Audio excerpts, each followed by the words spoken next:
नमस्कार, आप लोगों का स्वागत है इस वीडियो वाले लेक्चर पे। मेरा नाम है सूरज और स्वागत है आप लोगों का यहाँ पे। हम लोग यहाँ पे कई सारी चीज़ें सीखेंगे, कई सारी नई बातें को सीखेंगे, नई नई चीज़ों को जानेंगे। कुछ टर्म्स है लाइफ में भी इस्तेमाल होने वाले, कुछ टर्म्स है उसके बारे में भी यहाँ पे क्वालिफाई करेंगे, क्लैरिफिकेशन डालेंगे, हर बात पे प्रकाश डालेंगे। जो कि ये लेक्चर आपके बीकॉम फर्स्ट ईयर के बारे में है, क्योंकि ये पहला क्लास फर्स्ट ईयर के फर्स्ट सेमेस्टर के लिए है। हम लोग अच्छे से जानते हैं कि ग्रेजुएशन आपका 3 साल का होता है, first year, second year, third year. हर साल पहले आप लोग को शायद आइडिया भी होगा कि हर साल पहले जो है साल में एक एग्ज़ाम्स होते थे, लेकिन अब क्या है, न्यू एजुकेशन पॉलिसी के अनुसार आपके 6 महीने में एक एग्ज़ाम्स होंगे। इसका मतलब एक साल में आपके 2 एग्ज़ाम्स होने हैं, जिसमें अगर मैं बात करूँ बीकॉम फर्स्ट ईयर के बारे में, तो फर्स्ट ईयर और आपके 6 महीने में फर्स्ट 6 मंथ में जो एग्ज़ाम्स होंगे वो है सेमेस्टर फर्स्ट के फर्स्ट 6 मंथ के। बीकॉम फर्स्ट ईयर के फर्स्ट 6 मंथ में जो पहला सेमेस्टर आपके एग्ज़ाम्स होंगे उसके बारे में हम लोग यहाँ डिस्कस करेंगे, उसके टॉपिक्स के बारे में जानेंगे, उसके सिलेबस के बारे में जानेंगे। हर एक चीज़ को यहाँ से अच्छे से डिटेल में कोशिश किया जाएगा समझने की। कुछ चार्ट्स, कुछ ग्राफ्स को भी यहाँ पे दिखाया जाएगा ताकि आप लोग को ज़्यादा दिक्कतें ना हो, ज़्यादा खोजना ना पड़े खुद से। अगर आप खुद से पढ़ भी रहे हैं, खुद से रिसर्च भी कर रहे हैं हर एक चीज़ को लेकर, तो ज़्यादा आप लोग को खोजना ना पड़े। तो चलिए, अब यहाँ पे बस छोटा सा लेक्चर होगा जो कि पहला क्लास है। बाद में धीरे धीरे हर एक क्लास को बड़ा किया जाएगा, लेकिन ये स्टार्टिंग क्लास है तो यहाँ पे छोटे से लेक्चर से ही आपको शुरुआत किया जा रहा है। तो यहाँ पे अगर बात की जाए फर्स्ट सेमेस्टर में, तो देखिए यहाँ आपके मेनली मेजर जो है आपके 3 सब्जेक्ट्स हैं। पहला है business communication, second business statics, उसके बाद है बिजनेस ऑर्गेनाइजेशन। ये आपके 3 मेजर सब्जेक्ट्स हो गए। इसके अलावा 3 सब्जेक्ट्स और हैं माइनर में जो आपके चलेंगे, वो आपके आएंगे फूड सप्लीमेंट्स को लेके, food supplements and nutrition, Hindi शास्त्र,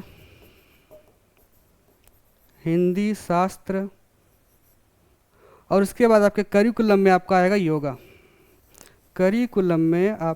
योगा।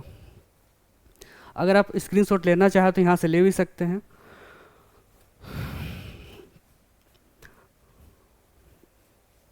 यहाँ पे अगर हम बात करें कि आपका पैटर्न क्या होगा, एग्ज़ाम पैटर्न क्या होगा, तो देख सकते हैं यहाँ पे ये रहा आपका एग्जाम पैटर्न। बस कुछ सिंपल सी पॉइंट्स है जो यहाँ पे समझाया गया है। पहला है कि सभी प्रश्न आपके 3 घंटे के होंगे। जहाँ आपका सेंटर जाएगा, जहाँ आप लोग एग्ज़ाम्स जाएंगे देने के लिए, तो वहाँ पे हर पेपर आपके 3 घंटे के होंगे। जो 3 मेजर सब्जेक्ट मैंने आपको बताया, बिजनेस कम्युनिकेशन, फिर से यहाँ लिख रहा हूँ ताकि आपको जो है रिमेंबर रहे हर एक चीज़, हर एक पॉइंट। बिजनेस कम्युनिकेशन,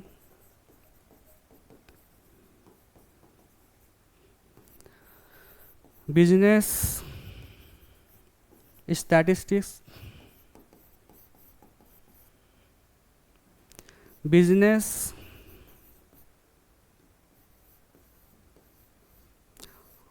ऑर्गेनाइजेशन, यानी कि संगठन।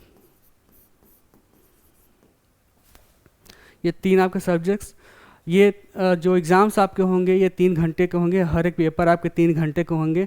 100 मार्क्स के पेपर आएंगे आपके, 100 मार्क्स के पेपर होंगे। लेकिन जो आपको क्वेश्चंस पूछे जाएंगे, जो आपको क्वेश्चन पेपर मिलेगा एग्ज़ाम सेंटर पे, वो होगा आपका 70 मार्क्स का। 70 मार्क्स का आपका रहेगा क्वेश्चन पेपर जो आएगा। टोटल 100 में 70 मार्क्स का आपका सेंटर में क्वेश्चन पूछे जाएंगे। और 30 मार्क्स के जो आपके रहेंगे वो आपके इंटर्न रहेंगे। यह मैं क्लियर कर दे रहा हूँ बोर्ड को ताकि और अच्छे से आप समझ पाएँ। फिर से बता रहा हूँ, 3 घंटे का पेपर होगा जो 100 मार्क्स के होते हैं। ऑफकोर्स 100 मार्क्स के होंगे पेपर। इसके अलावा 70 मार्क्स के आपके क्वेश्चन पेपर्स में रहेंगे, एक्सटर्नल मार्क्स रहेंगे। 30 मार्क्स के आपके रहेंगे इंटरनल्स, यानी कि जो स्कूल से दिया जाए। ये इंटरनल मार्क्स जो है मेनली क्या है कि आपके कई कॉलेज में, कई स्कूलों में असाइनमेंट के थ्रू होते हैं, क्लासेस के थ्रू नंबर्स दिए जाते हैं, अटेंडेंस के थ्रू नंबर्स दिए जाते हैं। तो आपके 30 मार्क्स जो है आपके इंटरनल्स यहाँ से होंगे, 70 मार्क्स के आपके क्वेश्चन पेपर्स में आएंगे। टोटल आपको 100 मार्क्स के अटेंड करने हैं क्वेश्चंस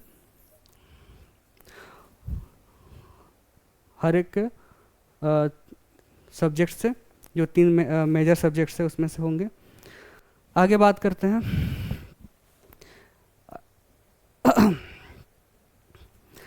ये है पहला टॉपिक आपका स्टार्ट किया जा रहा है। पहला सब्जेक्ट्स जो यहाँ पे मैं बताने जा रहा हूँ वो है बिजनेस कम्युनिकेशन। इसके बाद धीरे धीरे बिजनेस ऑर्गेनाइजेशन और बिजनेस स्टैटिस्टिक्स को भी बताया जाएगा। तो पहले बिजनेस कम्युनिकेशन बता दिया जाए।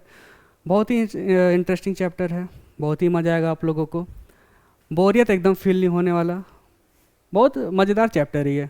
अभी देखिए धीरे धीरे आप लोग खुद इंटरेस्ट लेंगे कि इसके बारे में और भी टॉपिक्स बढ़ाइए और टॉपिक्स बताइए, इसके बारे में सारी चीज़ें आप लोग जो है यहाँ पे पूछने लगेंगे।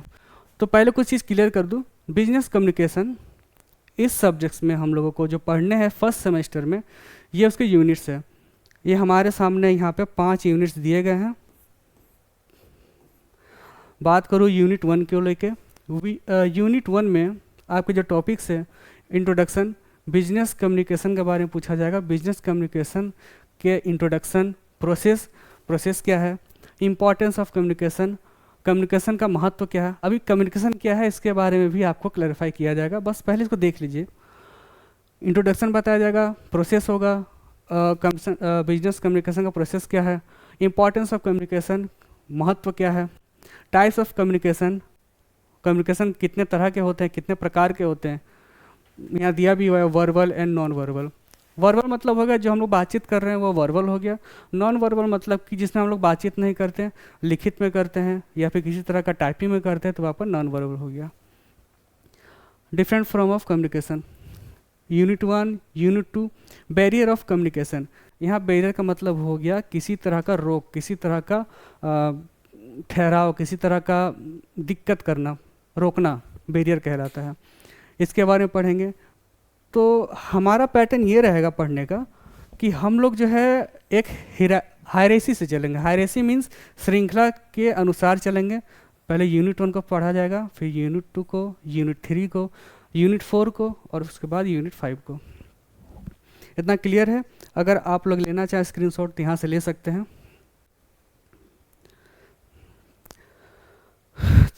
चलिए अब इसको चालू किया, नेक्स्ट पेज में चलते हैं हम लोग। यहाँ पे उम्मीद है आप लोगों ने स्क्रीनशॉट ले लिया होगा।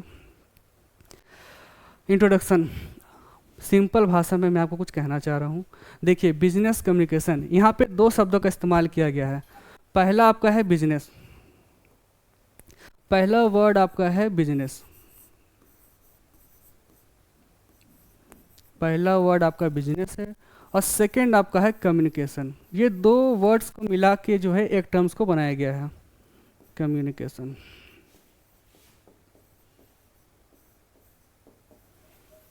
Business communication. अगर मैं इन्हें सेपरेटली डिस्कस करूं, अगर मैं इन्हें सेपरेटली डिस्कस करूं तो हमें पता चलता है बहुत ही सिंपल भाषा में, बिजनेस जिसका मेन उद्देश्य, मेन ऑब्जेक्टिव जो आपका है वो है प्रॉफिट अर्न करना, प्रॉफिट अर्न करना। और क्या है, किसी भी उद्देश्य कि कोई भी बिजनेस अगर चल रहा है, कोई भी संस्था चल रही है, कोई भी फर्म चल रहा है, कोई भी इंस्टीट्यूशन चल रहा है, तो उन लोगों का एक विज़न होता है, एक एम होता है, गोल होता है कि मुझे ये करना है, ये टारगेट है। तो एक अपना गोल को अचीव करना, गोल को अचीव करना या फिर एम को अचीव करना। यहाँ पे मैं लिख दे रहा हूँ गोल को अचीव करना, गोल अचीवमेंट।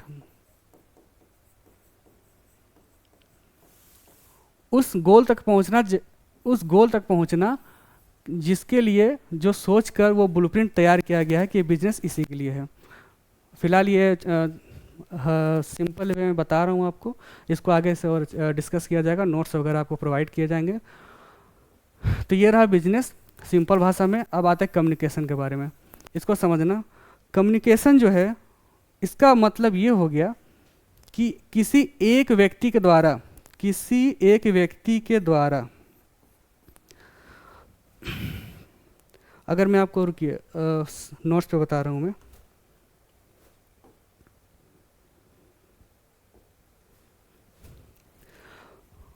मैं आपको नोट्स में बताता हूँ चार्ट के थ्रू या ग्राफ के थ्रू।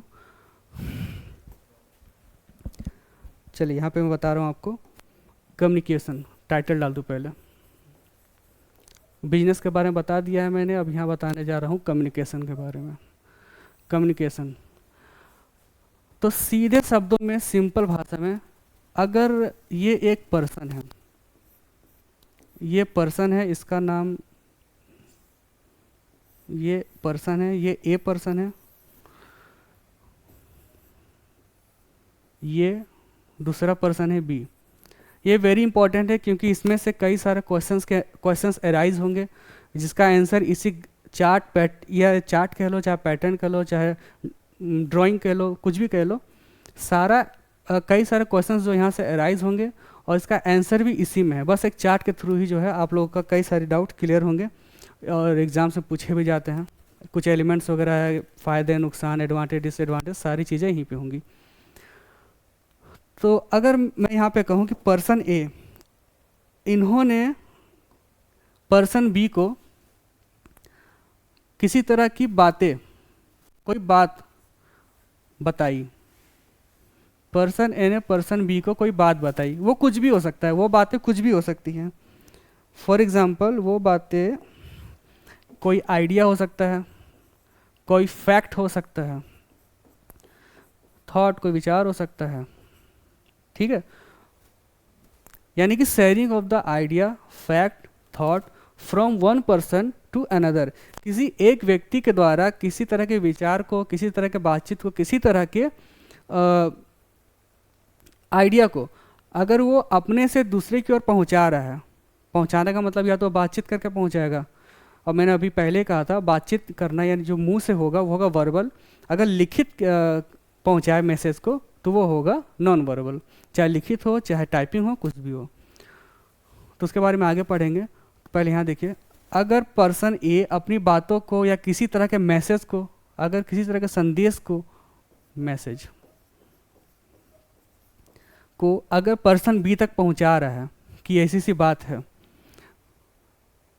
एक कंपनी है XYZ, उसने 10 लोगों के लिए वैकेंसीज निकाली है, नौकरियां निकाली है।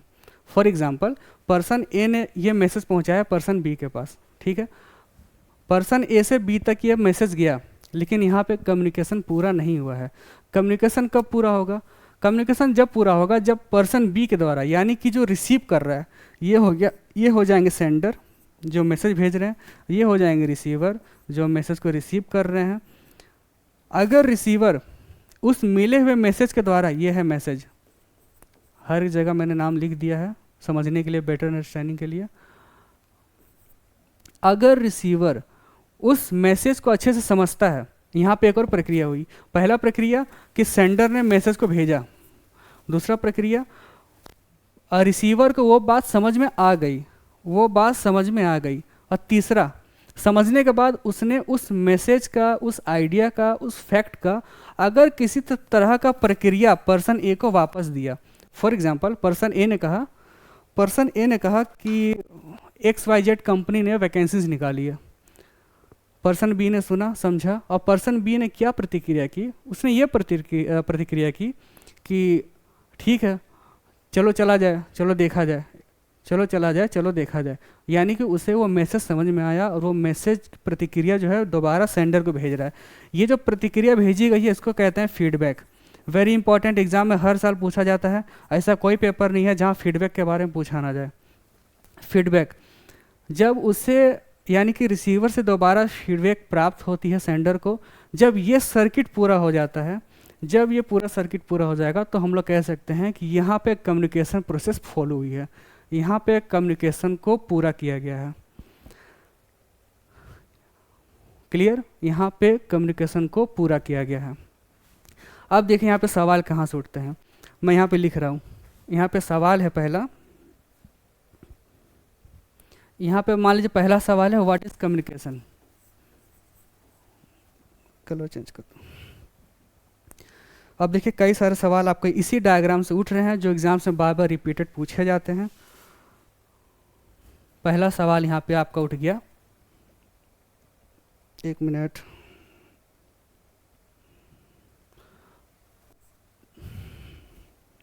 अच्छा चलिए, पहला सवाल आपका यहाँ पे उठ गया, what is communication, what is communication, okay. उसके बाद जो अगला सवाल पूछा जाता है वेरी इंपॉर्टेंट, कि what are the elements of communication, communication के तत्व क्या है, what are the elements of business communication, what are the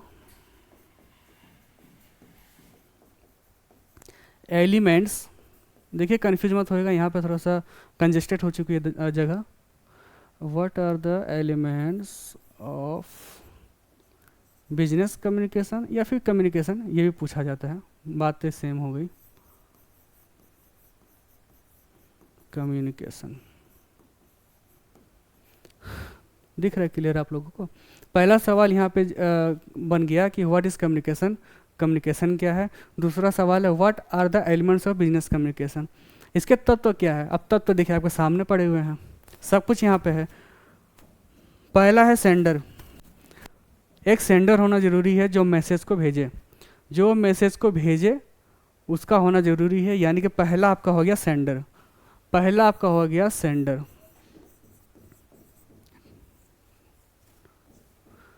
अच्छा, पहला सेंडर हो गया एलिमेंट्स, तो दूसरा ऑफ कोर्स रिसीवर ही होगा, क्योंकि जो रिसीव करेगा उसका भी तो होना जरूरी है कि वो रिसीव कर कौन रहा है मैसेज, तो आपका हो गया रिसीवर।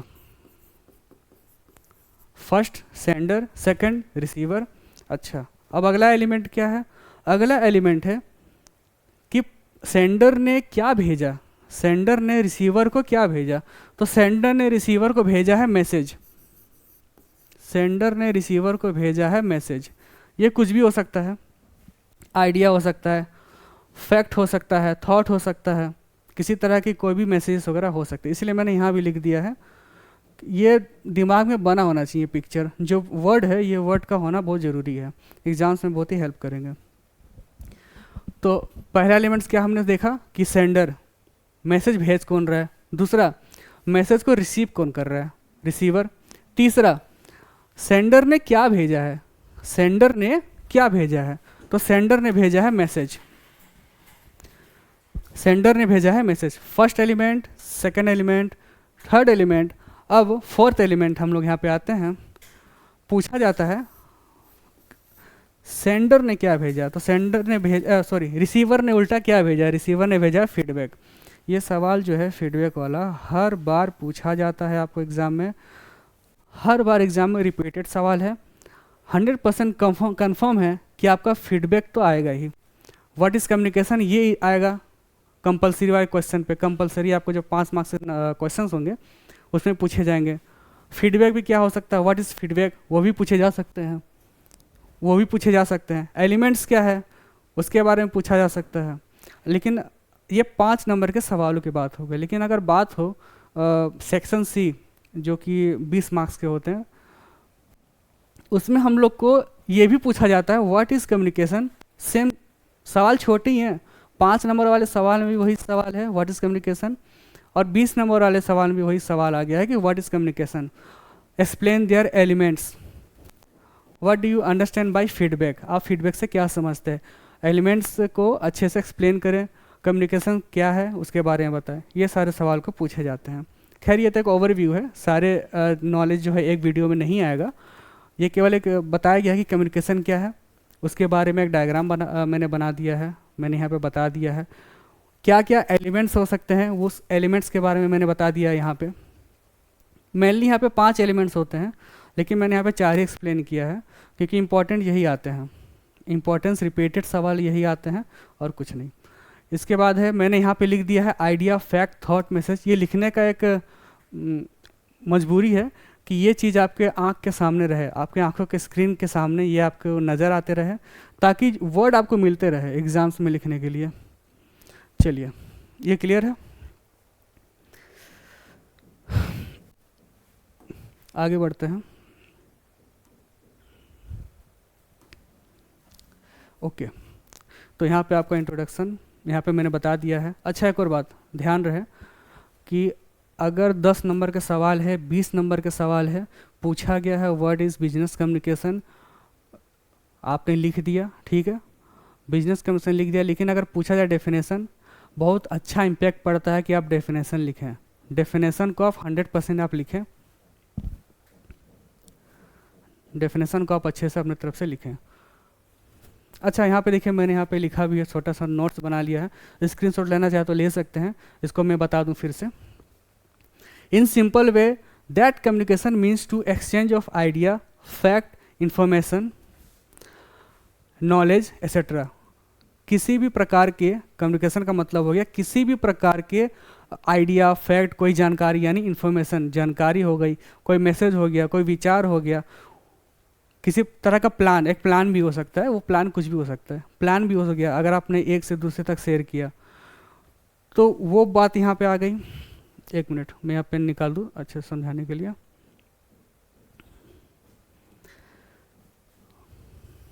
यहाँ पे okay, in simple way that communication means to exchange of idea, fact, information, knowledge etcetera. ठीक है, सरल शब्दों में कहें तो संचार का अर्थ है विचार, तथ्यों, सूचनाओं, ज्ञान का आदान प्रदान। जैसा मैंने वहाँ पे ग्राफ पे बताया था, सेम वही चीज़ है। ग्राफ बताने का ही फायदा होता है कि आपको नॉलेज ज़्यादा मिल जाता है, समय भले लगता है लेकिन नॉलेज ज़्यादा मिल जाता है। एक क्वेश्चन से ज़्यादा आपको कई क्वेश्चंस के बारे में रिलेटेड क्वेश्चंस, जानकारी, आंसर्स आपको उस ग्राफ में या चार्ट में मिल जाते हैं। अगला पॉइंट देखते हैं, द वर्ड कम्युनिकेशन, जो शब्द है कम्युनिकेशन, देखिए फिर से यहाँ ध्यान दीजिएगा, very important line. The word, word मतलब क्या है, जो कम्युनिकेशन शब्द है, जो कम्युनिकेशन शब्द है, has been derive from Latin word communico, यानी कि कम्युनिकेशन आज हम लोग इंग्लिश भाषा में हम लोग कहते हैं कम्युनिकेशन, लेकिन कम्युनिकेशन जो है एक तरह का प्राचीन भाषा है, लैटिन वर्ड है। लैटिन वर्ड आपका जो होगा मेनली साउथ अमेरिका वाले रीजन वगैरह में होते हैं। कम्युनिको, यहाँ पे हम लोग पहले कहते थे कम्युनिको, लेकिन जब इंग्लिश आई तो इंग्लिश ने कम्युनिको को कर दिया कम्युनिकेशन, जो हम लोग बोल पाते हैं कम्युनिकेशन। कई सारी चीज़ें हैं। अच्छा, the word communication has been derive from Latin word communico which means to distribute और शेयर समथिंग।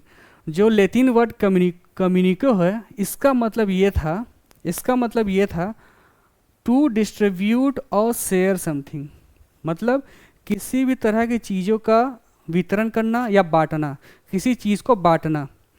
कम्युनिको का मतलब ये था। जब इंग्लिश शब्द कम्युनिकेशन आया तो हम लोगों ने कह दिया in simple way the communication means to exchange of idea, fact, information and knowledge. ठीक है, इसको अच्छे से सेकंड पॉइंट को अच्छे से एक्सप्लेन किया गया है। यहाँ पे हिंदी में भी लिखा गया है कि संचार शब्द लैटिन शब्द कम्युनिको से लिया गया है, जिसका अर्थ है किसी चीज़ का वितरण या साझा करना। देखिए वही चीज़ें हैं यहाँ पे, साझा करना यानी कि शेयर करना, बांटना। साझा मतलब शेयर करना। इस क्लास में कुछ लोग इंग्लिश में भी होंगे, इंग्लिश मीडियम के होंगे, कुछ लोग हिंदी मीडियम के होंगे, तो कमेंट में अपना वो राय दीजिएगा कि कितने लोग हिंदी मीडियम में हैं, कमेंट में लिख दीजिएगा।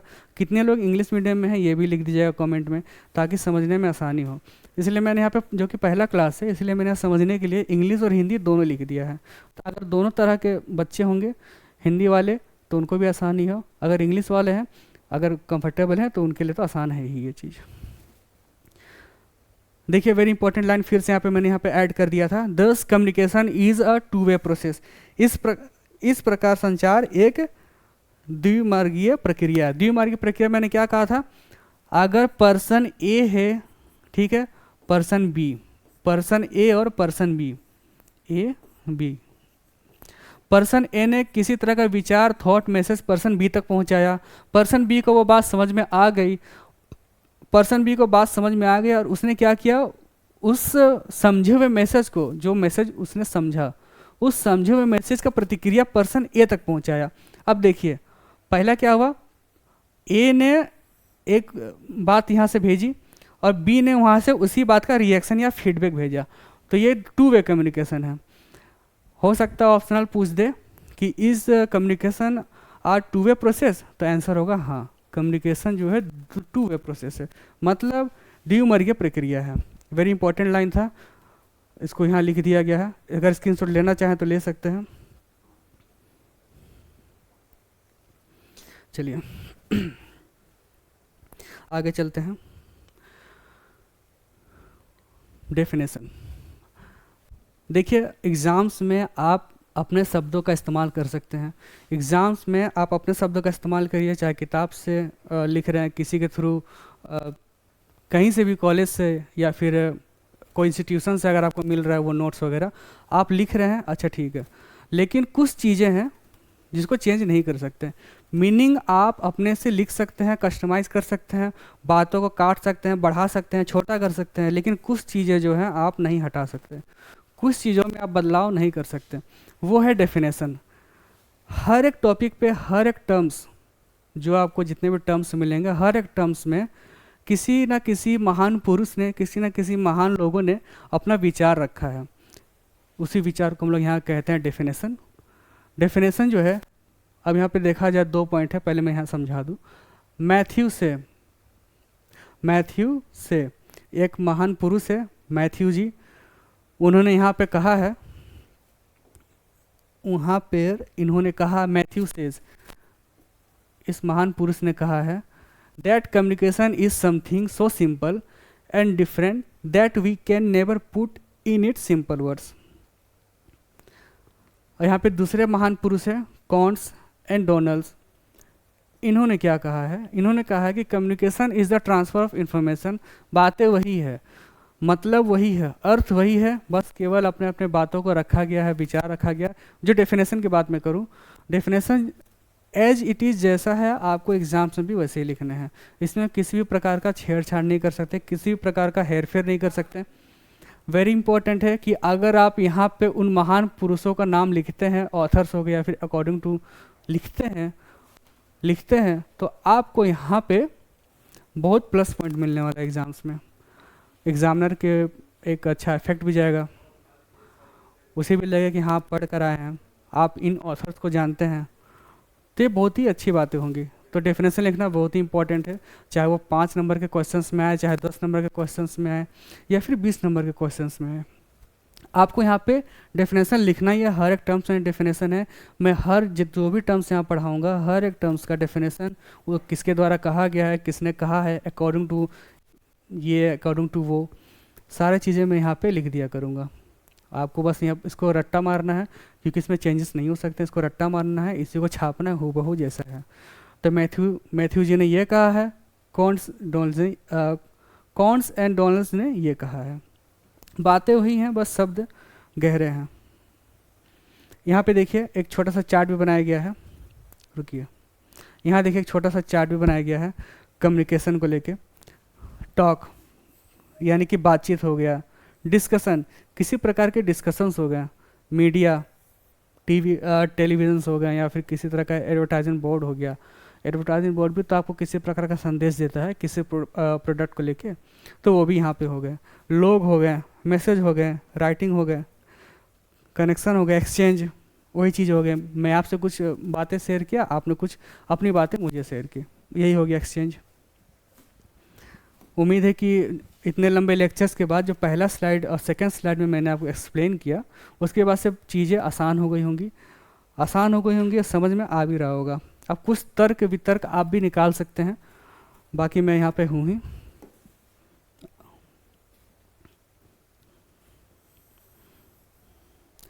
अच्छा, नेक्स्ट टाइम से जब मैं नोट्स बनाऊंगा तो कोशिश ये रहेगी कि इस गाथा को ना लिखूँ, रामायण गाथा ना लिखूँ, 1 लाइन 2 लाइन के थंबनेल पॉइंट बना के आपको एक्सप्लेन कर दूँ। इम्पोर्टेंस ऑफ कम्युनिकेशन, महत्व क्या है, कम्युनिकेशन का महत्व क्या है, एग्जाम्स में पूछे जाएंगे, very important. Importance of communication देखिए पूछे जाएंगे आपको, वेरी इंपॉर्टेंट। आपके यूनिट में भी ये दिया गया है।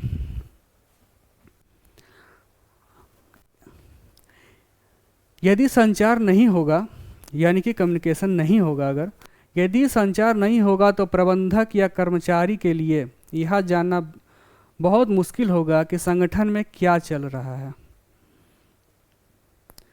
उदाहरण के लिए अगर मैं बात करूं, यूपी गवर्नमेंट, ठीक है, इन्होंने यूपी गवर्नमेंट ऑफिस, अच्छा यूपी ऑफिस में लिख दे रहा हूँ, चलिए अच्छे समझ में आएगा।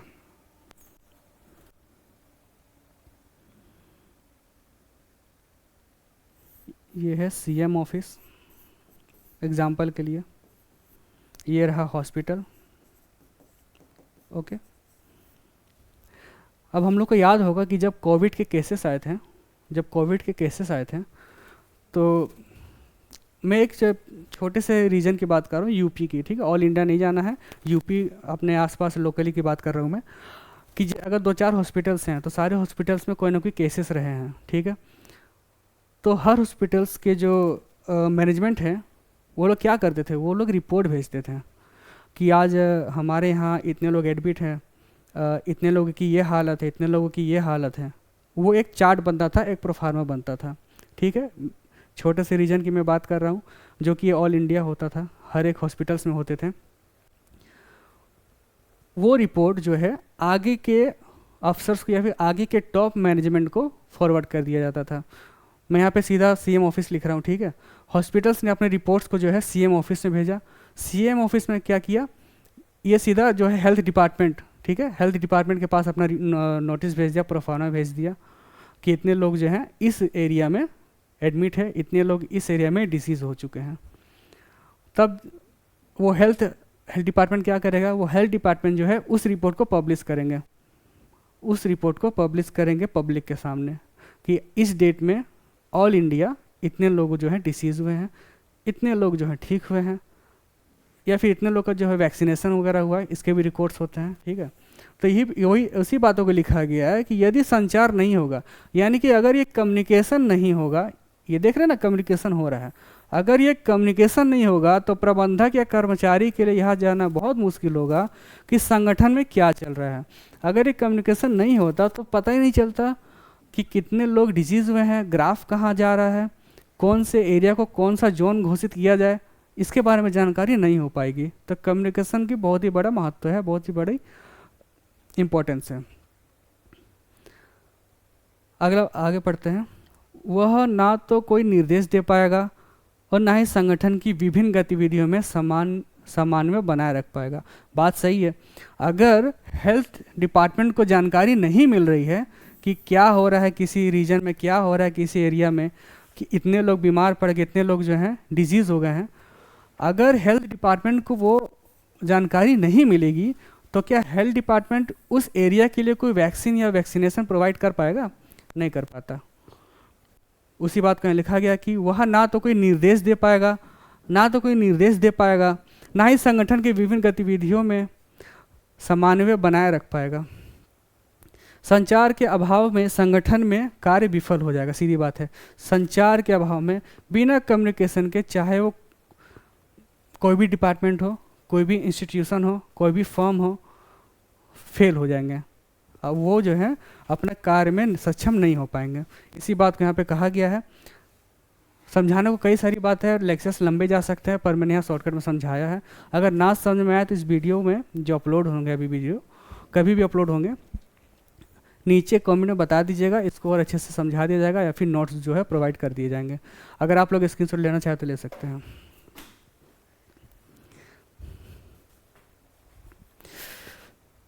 आगे चलते हैं। नेक्स्ट,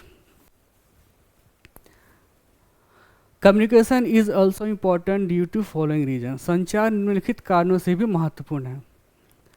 कोशिश ये रहे कि एग्जाम में आपको इस तरह की कथा ना लिखनी पड़े। पॉइंट बाय पॉइंट, अगर 1 पॉइंट 2 लाइन 1 लाइन का भी है तब भी आपका चल जाएगा, ठीक है, कोई बड़ी बात नहीं है। देखिए कितना सुंदर लग रहा है इस तरह से। चलिए इसको एक्सप्लेन करते हैं, इसको समझा जाए। Communication is also important due to following reason. कुछ कारणों से, निम्नलिखित कारणों से भी ये बहुत ही महत्वपूर्ण है। क्या महत्वपूर्ण है? Need for proper and efficient operations of the business. Business चलाने के लिए कम्युनिकेशन का होना बहुत ही ज़रूरी है। मालिक को पता होना चाहिए कि एम्प्लॉय ने हिसाब सही रखा है कि नहीं रखा है। एम्प्लॉय की जिम्मेदारी होती है कि रात होते ही, शाम होते ही वो मालिक को बता दे कि आज जो है हमारे बिजनेस में इतना का प्रॉफिट हुआ है, इतने का लॉसेस हुए हैं, इतने मटेरियल्स जो है घट रहे हैं। तो मिला जुला के बात वही है सिंपल शब्द में कि need for proper and efficient operation of the business, business को चलाने के लिए बहुत इंपॉर्टेंट है। सेकंड है need for effective leadership, need for effective leadership. Communication तभी पूरा हो पाएगा जब बोलने वाला जब बोलने वाला जब बोलने वाला प्रभावी हो, इफेक्टिव हो। इफेक्टिव मतलब ये हो गया कि अपनी बातों को समझा भी दिए, दोबारा जो है किसी तरह के कन्फ्यूजन नहीं पैदा हुआ हो। मैंने जैसा आपको बताया, आपको समझ में आया तो ठीक है, अगर मैं नहीं समझा पा रहा हूँ आपको अपनी बातें, तो ये कहीं ना कहीं इफेक्टिव नहीं है। इफेक्टिव क्या है कि कम टाइम लेते हुए एक ही बार में मैंने सारी बातें जो है समझा दी, उस चीज़ को फॉलो करा दिया। उसके बाद है third point, developing skill of coordination, कौशल का विकास होना। ऑफ कोर्स कम्युनिकेशन सही रहेगा। अगर मैं कहूँ फॉर एग्जांपल मैं इस पीजी कॉलेज में हूँ, ठीक है, अगर मैं कहूँ कि मुझे कॉमर्स में ज़्यादा रुचि है, एक बात पे कह रहा हूँ एग्जांपल के लिए कि मुझे कॉमर्स में ज़्यादा रुचि है, मुझे कॉमर्स डिपार्टमेंट दे दिया जाए समझाने के लिए, तो मैनेजमेंट क्या करेगा? मैनेजमेंट जो है मुझे, मेरी बातों को सुना उसने, मेरी बातों को सुनकर उसने क्या किया, जो है कॉमर्स डिपार्टमेंट मुझे दे दिया। अच्छा, अब क्या होगा? जो मेरा कौशल, जो मेरा स्किल है वो डेवलप होगा। ठीक है, ये भी एक पॉइंट है। बातें बड़ी हैं, पॉइंट यहाँ छोटे रखे गए हैं। एग्जाम्स में अगर पॉइंट्स लिख के एक्सप्लेन कर दे रहे हैं तो बहुत अच्छी बात है, बताऊंगा आगे चल के भी। 4 पॉइंट है helps in development of management skill. अच्छा देखिए, यहाँ पे केवल मेरी ही डेवलपमेंट नहीं हो रही है, मेरी ही स्किल को डेवलप नहीं किया जा रहा है। मैंने कॉमर्स डिपार्टमेंट संभाला, मेरा स्किल, जो मेरी स्किल है, ओके, वो फ्लो हो रही है, इफेक्टिव हो रही है। लेकिन अगर मेरे संभालने से कॉमर्स डिपार्टमेंट के अंडर जो स्टूडेंट्स है, जो रिजल्ट है, अगर वो अच्छा जा रहा है, एग्जांपल के लिए सब कुछ फ्लो अच्छा जा रहा है, तो इससे क्या होगा? मैनेजमेंट को भी प्लस पॉइंट होगा, मैनेजमेंट को भी फ़ायदा होगा। ठीक है, तो यहाँ पे है कि helps in development of management skill, same वही चीज़ है, मैनेजमेंट के लिए भी फ़ायदा होगा। Helps in proper planning, helps in proper planning. अगर मैं कहूँ कि मुझे जो है 100 मार्क्स में से जो 30 मार्क्स इंटरनल्स एग्ज़ाम दिए जाएंगे, जो 30 मार्क्स के दिए जाएंगे नंबर्स बच्चों को, अगर 10 नंबर अटेंडेंस में, 10 नंबर, ये मेरा विचार है कि 10 नंबर अटेंडेंस में, 10 नंबर नोटबुक में, और 10 नंबर जो है क्लास टेस्ट में, छोटे मोटे क्लास टेस्ट में मैनेज कर दिया जाएगा।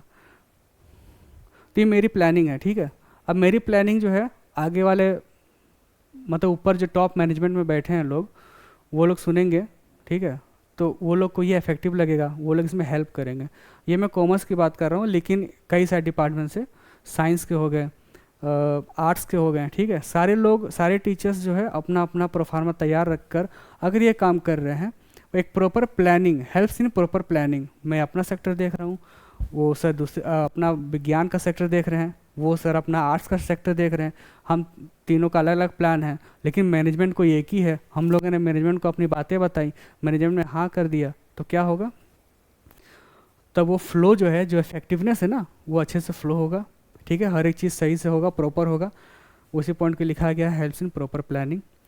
Achieving high productivity through job satisfaction, achieving high productivity, अगर अच्छा परफॉर्मेंस होगा, अच्छा रिजल्ट आएगा, ये कॉलेज की बात लेके चल रहा हूँ, फिर से एग्जांपल में लेके चल रहा हूँ इस चीज़ को, कि अगर रिजल्ट अच्छा रहेगा, हर एक चीज़ें अच्छी होंगी, हर एक चीज़ें अच्छी होंगी, तो नेक्स्ट ईयर से स्टूडेंट्स एंगेज होंगे ना, एक्स्ट्रा, मतलब कि बच्चे अपनी संख्या बढ़ाएंगे ही, कि कॉलेज अच्छा है, चैप्टर्स अच्छे बताए जाते हैं, सिलेबस अच्छा किया जाता है, हर साल रिजल्ट बहुत अच्छे यहाँ पे निकाले जाते हैं। तो वो सारी चीज़ें हैं बिजनेस को लेके कि achieving high productivity through job satisfaction. मैं एग्जांपल कॉलेज की दे रहा हूँ, लेकिन यहाँ पे बिजनेस के चल रहा है। ठीक है, लेक्चर्स जो है ज़्यादा लंबा चला गया आज, लेक्चर्स जो है ज़्यादा लंबा चला गया। ओके, एंड ऑफ, ठीक है। लेक्चर्स जो है ज़्यादा लंबा चला गया। मेरा विचार था कि हल्के फुल्के में निपटा दिया जाए, उसके बाद जो अगला क्लास, इस वीडियो के बाद जो क्लास अगला वीडियो आएगा उसमें अच्छे से एक्सप्लेन किया जाएगा, हर एक टॉपिक को रोक रोक के बताया जाएगा, समझाया जाएगा। लेकिन यहाँ फ्लो बहुत अच्छे से चला गया आगे तक। तो यहाँ तक इतना ही है। कोई भी दिक्कत होगी, कोई भी परेशानी होगी, वीडियो के लास्ट में जाके आप कमेंट में ज़रूर बताइए, फीडबैक ज़रूर दीजिए, इस कम्युनिकेशन को पूरा करिए, ठीक है। ओके।